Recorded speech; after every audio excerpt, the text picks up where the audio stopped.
Jungle. So thank you for the question. See, which is this. And the moment I look at inclusivity, is very easy for me. Keep the farmer first.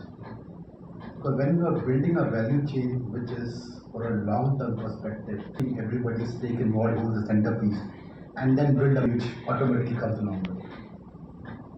It starts with saying what value chain you can develop, where the farmer will be profitable, and we have done in a multiple. We started with tobacco, then we've done wheat, we have done spices, we have done multiple categories. But whenever we're done, we say what are the gaps currently? Where farmer can get a higher incomes? Where are the need gaps which require to be done in terms of technologies, whether in terms of package practices, whether in terms of upgradations, and then from that keep building it what required for a consumer. It can be in terms of a manufacturing process, it can be in terms of a marketing process, it can come in terms of a branding and all. The moment you do and all it, I think everybody changes very benefited. And that's the customer inclusiveness. I think that's the way I put my inclusiveness. I represent another group which is about 128 years old now, and with customer base of 800 million across 40 countries in the world. So just on inclusivity is one of critical about this approach is that unless and until we address this inclusivity as a culture, probably we are missing out on the best opportunity, which is lying across the section of society, be it employee, be it supplier, vendor, or be it consumer. So basically, that is what is one of the approach taken by the. So Chipo had the option, of course, of kind of claiming that yes, all kinds of audits take place before we place an order with any of the suppliers in the Asian countries, or they could have said that they could have quoted the arms length, whatever else that is, the usual be defensive. But instead, Chipo learn about some of these. With a tongue in cheek, for me personally, inclusivity is that everybody should drink coffee, right? And this brings to the point that generally, organizations and companies over large part of their existence, they have inclusivity.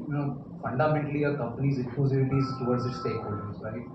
And generally, stakeholders, if you were to divide, there into two parts. One is the stakeholders which is looking at you commercially, and there is another set of stakeholders which is looking at you non-commercially, right? So generally the company's alignment was towards commercial stakeholders, and therefore we all ran after top lines and bottom lines, yeah. And that's where our life had revolved for long years. But my personal belief is that inclusivity should also have inclusivity of stakeholders which are non-commercial in nature, right? And that's where the all-round inclusivity will kind of start playing up a role. And second thing is that generally there is a chain of value chain that we all operate in. The whole chain has to talk about inclusivity. It's a company talking about it, a consumer talking about it, an investor talking about it, or a farmer talking about it. Probably won't make sense if the whole chain is kind of looped into inclusivity. And that's where all of us should strive. And I think somebody mentioned about CSR. This is my view. About the dairy segment in the country.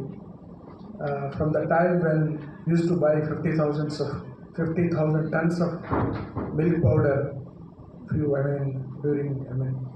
around independence time.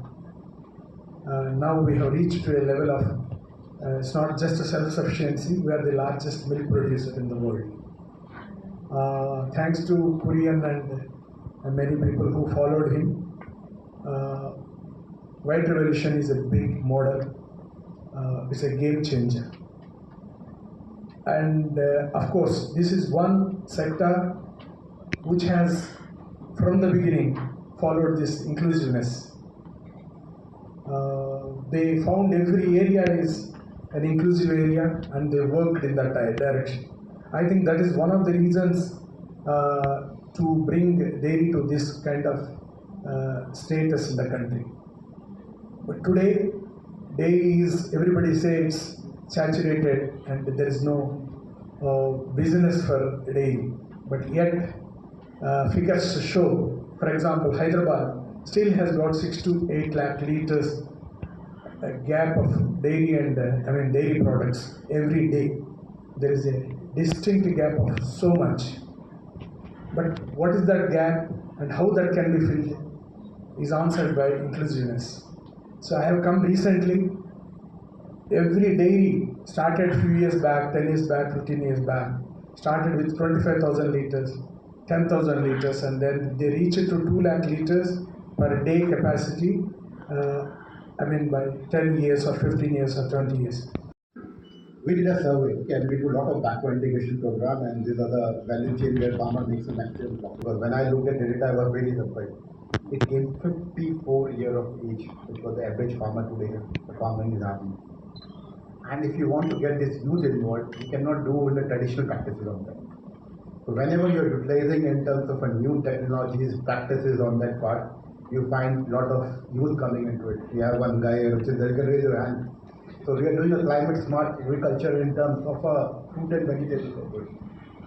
So he's totally breaking the practices in terms of working on those kind of polyhouses, which variety, which soil to be used. So we're finding a lot of youngsters coming into the field when they think something new. People are not interested in the traditional method of cultivation, but when you're doing innovation, the youth is also coming into it. Absolutely. I think, and that's one of our big challenges in the farming community is that none of the youth want to do farming. When you talk to them, ask their ambitions, I found everybody saying, I want to go to a city and work.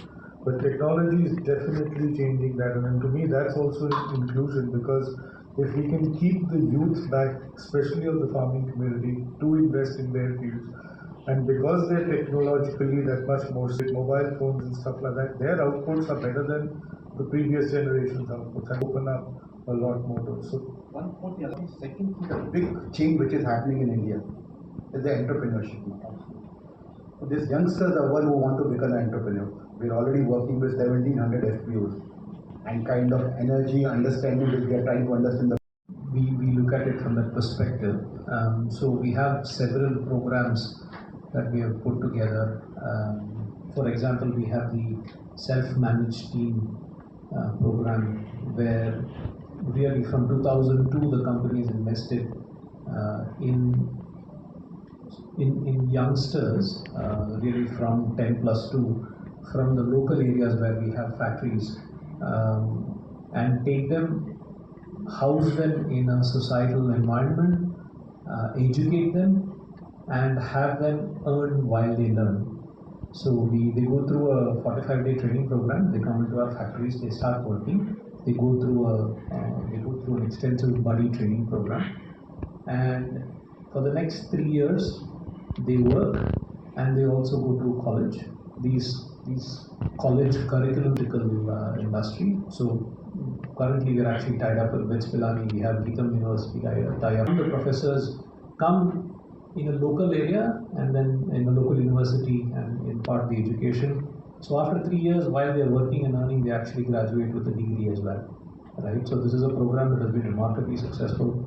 About 5,000 people have passed through this program.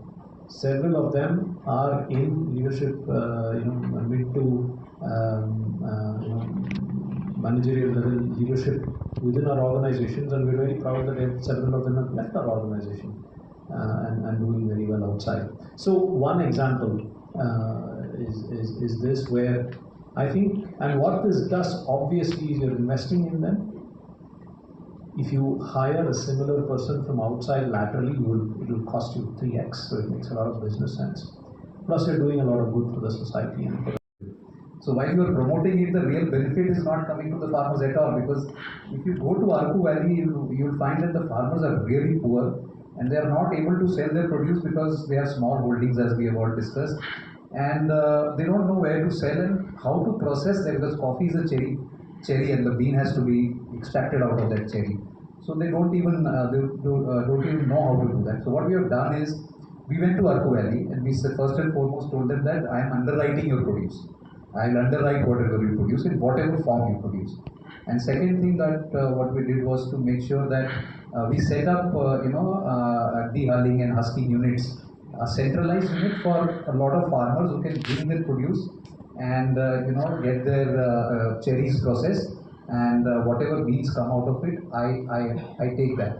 And whether and again, coffee is like, let's say, oil palm, where once you sow a crop, the fruit comes after 4 years, and really that's a very painful gestation period for the farmers. So we are also supporting them with their livelihoods by setting cooperatives and saying that this is a period we'll support you. And once the fruit starts coming in, we have made sure that we have set up units for all the farmers to come and dump their produce. We will kind of process it and buy everything that is produced by them. So what now is happening is that they are now assured that all these farmers, all the produce will be bought by us. And we are also teaching them. We have put up a center wherein they are being taught to manage these places.